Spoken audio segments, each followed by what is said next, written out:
Hartley, the wealthiest landowner in 3 counties. "Emma, dear, you're not even dressed yet." Her mother, Margaret Sullivan, burst through the door like a dust storm. Her hands, roughened by years of ranch work, tugged at Emma's corset strings. "Mr. Hartley's carriages will arrive within the hour. You know how particular he is about punctuality." Emma winced as the stays tightened. "Yes, Mother. Mr. Hartley is particular about many things." Margaret's hands paused for just a moment, and in the mirror Emma caught her mother's eye. Something flickered there, understanding, maybe even regret, before it disappeared beneath practicality. "A good match is a blessing, Emma. Security, status, protection. These things matter in this land. Love," she trailed off, then forced a brisk smile. "Love is a luxury we can't always afford." Emma had met William Hartley only 4 times before their engagement was announced. The first was at the Harvest Festival, where he'd stood apart from the dancing crowd like a king overlooking his subjects. The second was a dinner at his estate, where he'd spoken mostly about cattle prices with her father. The third was when he'd come to ask for her hand, directing every word to Thomas Sullivan instead of to her. The fourth was last week, when he'd given her an engagement ring that felt heavy as shackles. Margaret stepped back, satisfied. "You look like a queen." Emma stared at her reflection. The dress was beautiful. Imported silk from San Francisco, Mr. Hartley had proudly said, but she felt like a doll arranged in a shop window. A knock at the door. Her father, Thomas Sullivan, entered, his weathered face breaking into a proud smile. "My little girl," he said softly, though his eyes held the sharp gleam of a man who saw profit in every deal. "Hartley's a lucky man." "Is he?" Emma couldn't hide the edge in her voice. Thomas dismissed her mother with a nod, then stepped closer. "I know this isn't the fairy tale you dreamed of," he said quietly, "but fairy tales don't put food on the table. Hartley's wealth will secure our family's future." "And what about mine, Papa?" "Your future is secured too, Emma. A fine house, servants, comfort, never wanting for anything except," he hesitated, "except happiness." Emma turned from the mirror. "When I look at Mr. Hartley, I see nothing, no warmth, no kindness. He looks at me the way you look at a prize heifer." "Enough!" Thomas snapped, anger flashing. "You'll not speak of your intended that way. He's offering you a life most women would kill for." "Then let them have it," her voice broke, the tears she'd been holding back spilling free. "I don't want his fortune or his grand house. I want—" "What? Some penniless cowboy with pretty words and empty pockets? This is the real world, Emma. Dreams are for those who can afford them." The fight drained out of her. She sat on the bed, the heavy silk pooling around her like a prison. "I know, Papa." "I know." Thomas's tone softened. "Your mother was beautiful at our wedding," he said. "We were poor, but proud. The drought of '49 nearly broke us, but we made it. I swore my daughters would never know that kind of hardship." "I understand," Emma whispered. He kissed her head and stood. "The carriages are here.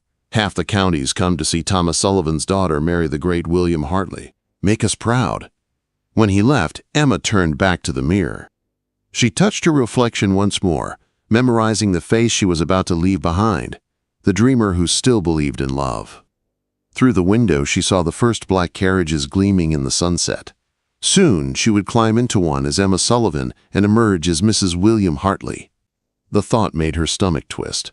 Her sisters, Lucy and Catherine, burst in with excited chatter. "He's already at the church," Lucy gushed. "They say he's wearing a suit from New York City." Emma barely heard them. She let them fix her veil and guide her downstairs. The carriage door opened, and her father's hand waited to help her inside. The air smelled of dust, horses, and roses. As the carriage rolled toward town, she watched the familiar landscape pass by, the creek where she'd caught tadpoles, the old cottonwood where she'd built fairy houses, the red rocks she used to climb to watch the sunrise and dream of adventure. Cedar Ridge was alive with celebration. People lined the streets, waving and cheering as the carriage approached the whitewashed church glowing in the dying light. Inside, hundreds of candles flickered like stars.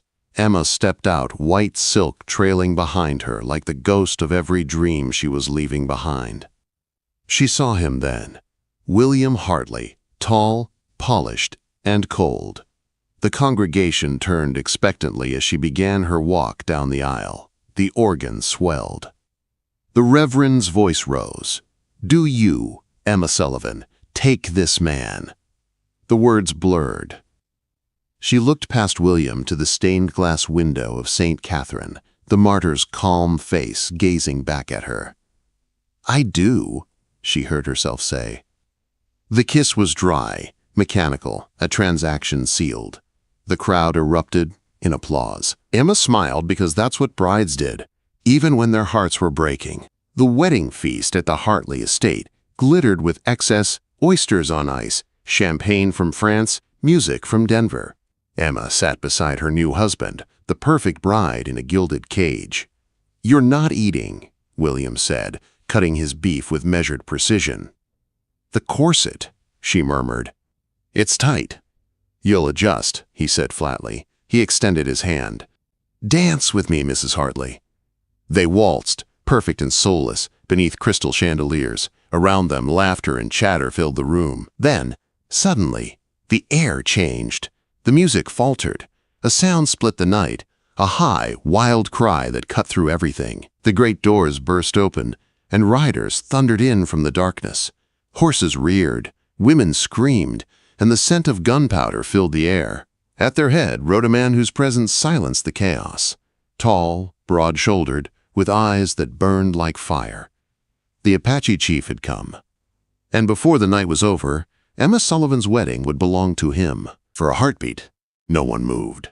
The air inside the grand hall felt alive, trembling with the sound of stamping hooves and panicked breaths. The chandeliers shook, scattering prisms of light over terrified faces.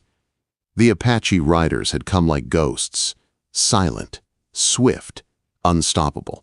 Their paint horses gleamed with sweat and dust, their feathers whipping in the wind that followed them in from the open desert. At their head rode the chief. He dismounted in one smooth motion, tall and commanding, his dark eyes sweeping over the frozen crowd. "No one move," he said, his voice sharp and sure, his English accented but clear. William Hartley shoved Emma behind him. "How dare you interrupt my wedding?" he thundered, his voice shaking more with outrage than fear. The chief's gaze turned on him, cold as iron. Then his eyes found Emma, and everything in the room seemed to fade. He pointed straight at her. "You," he said, "white dress woman, you come with us." The crowd gasped. "Absolutely not." William's face turned crimson. "This is my wife, my property. I'll see you all hanged for this outrage." Quote. The chief's lips curved in a faint, dangerous smile. "Your wife?" His tone dripped with scorn. "This woman stands like a ghost in a cage, her spirit already dead from your chains." He took a step closer, and Emma felt her heart thudding against her ribs. There was something about him, something wild and unyielding that made the polished men of Cedar Ridge seem small. "You were promised to another," he said, his gaze never leaving hers, "before your father sold you for gold." "That's a lie," Thomas Sullivan pushed forward, his face red with fear and fury. "My daughter was promised to no one. We have papers, contracts, proof." The chief spat on the floor. "Your papers mean nothing to the earth or sky. 3 moons ago, this woman saved my brother's life. He was dying from a snake bite near your ranch. She found him, sucked the poison from his wound, and stayed until help came. By our law, she became kin. Our family owed her honor and protection. You refused it and sold her to this man instead." Emma gasped. The memory flashed before her, the young Apache boy, his skin pale and clammy, his breath shallow as she worked to keep him alive. She thought no one knew what she had done. William's voice cut through the moment. "Savage nonsense! She belongs to me by Christian law and by the law of this land." The chief's expression hardened. "Then we take her by older law, the law of courage and steel." He turned back to Emma, and his voice softened. "You saved my brother. Now I save you. Come." "She's not going anywhere," William snarled, grabbing Emma's arm. His grip was iron, cruel, and possessive. "Sheriff! Arrest these savages!" But the sheriff stood frozen, hand twitching near his holster, eyes wide with fear. Everything happened at once. A war cry split the air. One of the riders fired a shot into the ceiling. The crowd screamed, scattering. William lunged for a sword mounted on the wall, yanking it free with trembling hands. The chief moved like lightning. He dodged the blade, his hand striking out, knocking the weapon aside as if it weighed nothing. Emma tried to step back, but the chaos swallowed her. Then suddenly strong arms wrapped around her waist, lifting her clear off the ground. "No, let me go," she cried, struggling against the grip. "I cannot," the chief said close to her ear, calm in the storm. "You wear the dress of death, not of marriage. I see it in your eyes. Stay, and you will die slowly. Ride with me and live." A gunshot cracked through the noise. Someone shouted her name, her mother, her father, she couldn't tell. The chief hoisted her onto his horse, leaping up behind her. His arm came around her waist, steady and strong. She felt the warmth of his body through the thin satin of her wedding gown. "My family," she started. "They will live," he said. "We war against chains, not innocence." "Hold tight, white dress woman," he commanded. "We ride fast." Another shout echoed behind them, William's furious voice bellowing above the panic. "After them! She's mine!" Then they were gone. The horse surged forward through the doors, out into the night. Wind tore at Emma's veil as the Apache riders thundered into the desert darkness. Behind them, the wedding hall blazed with lamplight and confusion, the music of the waltz replaced by screams and gunfire. Someone shouted, "The wedding night wasn't her husband's? The Apache chief carried off the virgin bride!" The words echoed like a curse through the chaos. The cold night air hit Emma's face, sharp and freeing. Around her, the riders fanned out, their horses pounding the dry earth in a steady rhythm. The moon hung low, lighting their escape. She looked back once. Through the dust, she saw William standing in the doorway of his ruined feast, his sword hanging useless at his side, his face twisted in disbelief and fury. Her veil tore loose, fluttering away into the darkness like a white bird escaping its cage. The desert stretched endless before them. Black hills, silver sand, stars cold and bright above. The horse galloped hard, its muscles bunching beneath her, as the chief guided it through narrow canyons and rocky trails with effortless control. The shouts of pursuit faded, replaced by the wind and the steady beat of hooves. Emma clung to the saddle, her heart hammering in her chest. She didn't know where they were going, or what would happen next, only that the life she had known was gone forever. After what felt like hours, the riders slowed near a cluster of dark rocks. The chief cut the train of her dress with his knife. "Your cloth fights our escape," he said simply, tossing the torn silk aside. Emma could barely speak, her breath coming in gasps. Where are you taking me?" "To freedom," he answered, "if you have the courage to claim it." They rode again through the night, deeper into the wilderness. Behind them, the torches of the posse flickered in the distance like angry fireflies, but the desert swallowed them whole. When they finally stopped to rest, the chief lifted her gently from the horse. Her legs buckled, and he caught her before she fell. His touch was steady, his eyes unreadable. "You need water," he said, handing her a skin. She drank, the coolness grounding her in this strange new reality. "Who are you?" she whispered. "I am called Naichi," he said. "It means the mischievous one." "And I am," she hesitated, "Emma Sullivan, or Hartley." The name felt bitter on her tongue. Naichi studied her quietly. "Emma," he repeated, his accent softening the word. A name of truth. The desert wind shifted, carrying the scent of sage and smoke. Naichi looked out over the endless horizon. "We ride for Devil's Backbone," he said. "Your husband will not follow us there." "Why not?" "Because even the bravest men fear the places the spirits guard." Emma looked out at the darkness. And you." He met her eyes, his voice calm. "I do not fear what is true." She held his gaze, the world spinning around them. Somewhere deep inside, beneath the terror and confusion, a spark of something dangerous and new began to stir. In the distance, a coyote called to the rising moon.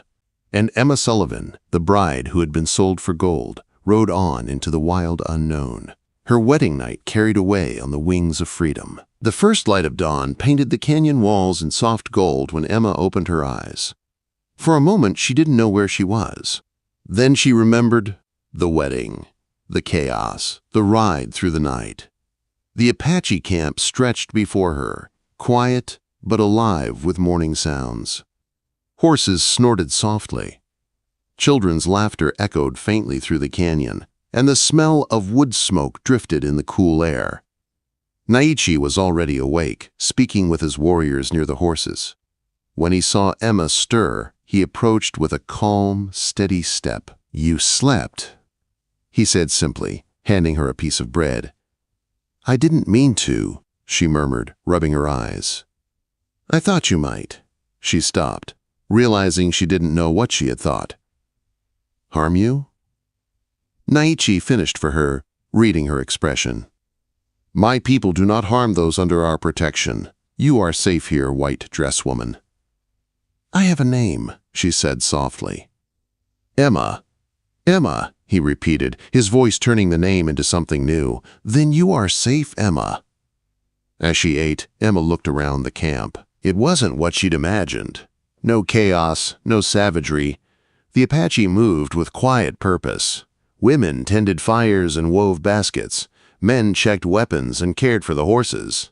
Children played nearby, their laughter mingling with the sound of the stream. It felt less like a band of raiders and more like a small village, bound together by unspoken trust. Naichi showed her where she could wash in the stream. The water was cold, shocking her fully awake. When she returned, he handed her a folded bundle of soft leather. "You cannot travel far in that," he said, glancing at her torn wedding dress. "These belong to my sister. They will fit."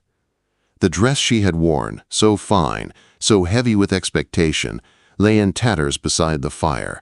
Emma hesitated only a moment before changing behind a rock. The buckskin tunic and leggings felt strange at first, then freeing. She could move, breathe, live. When she stepped out, Naichi nodded approval. "You look less like a ghost now," he said. For the first time since her abduction, Emma smiled. "And you look less like the villain I was told to fear." Quote, he tilted his head, a hint of amusement in his eyes. "Perhaps we were both told the wrong stories." Over the next few days, Emma learned more about Naichi and his people. His younger brother, Tazu, was the boy she had saved. When he saw her, he ran forward and wrapped his arms around her waist, laughing. "You came back," he said in broken English. "Mother said the spirits would bring you." Naichi's mother, Koshada, treated Emma with respect and gratitude. "When a mother loses her child," she told Emma, "her heart dies too. You gave me back my son. You are not captive here. You are family." The words stunned her. Family. It had been so long since she had felt anything like it. As the days passed, the fear that had once clung to her began to fade. Emma helped the women gather herbs and grind corn. She learned to ride bareback and to move silently along rocky paths.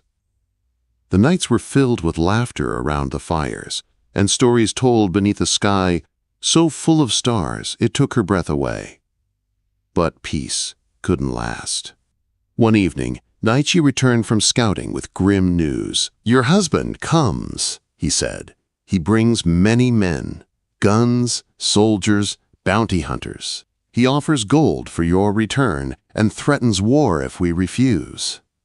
Emma's stomach turned cold. "Then let me go," she said quickly. "If I go back, he'll leave you in peace." Naichi shook his head. "You think he seeks only you? He comes for revenge, for pride, for what he believes was stolen. Surrender will not stop him." "Then I'll talk to him," she insisted. "Maybe I can make him understand." Naichi's expression softened. You still believe words can change hearts. That is your strength and your danger. The next morning, under a rising sun, Emma stood on a rocky ridge overlooking the desert. Dust clouds rose on the horizon, the sign of approaching riders. William Hartley was coming. They met on neutral ground, a flat mesa known as Table Rock.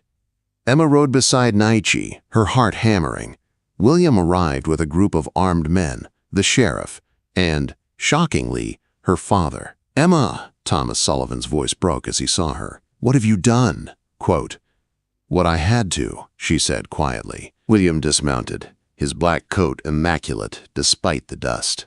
"You've caused enough shame," he said coldly. "Come with me now, and I'll forget this madness ever happened." "I can't," Emma said. "You never saw me as a person, only a prize." "You are my wife," he snapped. "By law, by God, by every measure that matters. I belong to no one but myself." William's face twisted with rage. "These savages have poisoned your mind." Thomas stepped forward, voice trembling. "Emma, please, think of your mother, your sisters. Think of our family's name." "My name," Emma said, tears filling her eyes, "is all I have ever truly owned. And I won't give it up again."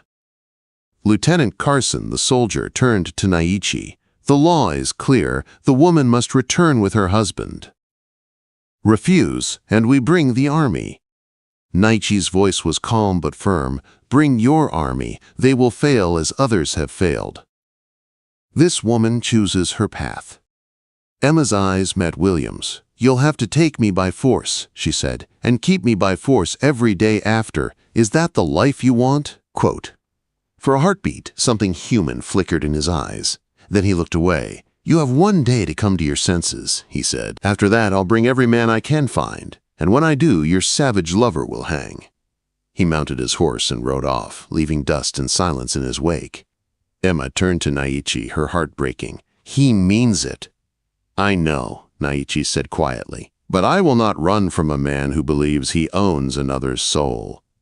That night, as the camp prepared for battle, Emma sat beside Naichi by the fire. "If I stay," she said, "people will die for me." "People die every day," he said. "Better to die for freedom than live in chains." She looked into his eyes, seeing not defiance but deep, unshakable belief. "And if I go with him, what then?" "Then you die slowly," he said, "a prisoner in fine clothes." The stars above seemed to pulse brighter, their cold light wrapping the world in silence. Emma reached for his hand. "I don't want to die either way. I want to live, truly live." Naichi smiled faintly. "Then live as your heart commands." Quote, When dawn came, William returned with more men, an army of hired guns and soldiers. The air trembled with the promise of blood. Emma stepped out from the canyon before the first shot was fired. "Enough!" she shouted. "How many men will die for pride?" William's face was stone. "You are my wife, my property. I decide when this ends." He raised his pistol. The world seemed to stop. Emma heard the gunfire, felt the wind of the bullet passing close, but it wasn't her blood that fell. William staggered backward, clutching his chest. The sheriff's rifle smoked in his hands.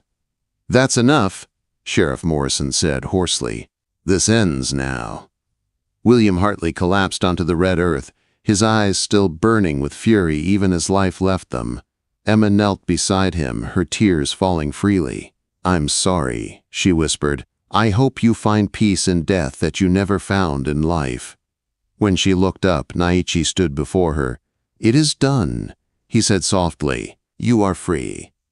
Emma took his hand and rose, free to choose. And she did. "I choose you," she said simply. In that moment, the past fell away like dust in the wind. They rode south that night under a crescent moon, leaving behind the world that had tried to cage them both. For days they traveled across the border into Mexico, finding refuge among another Apache band deep in Copper Canyon. There, among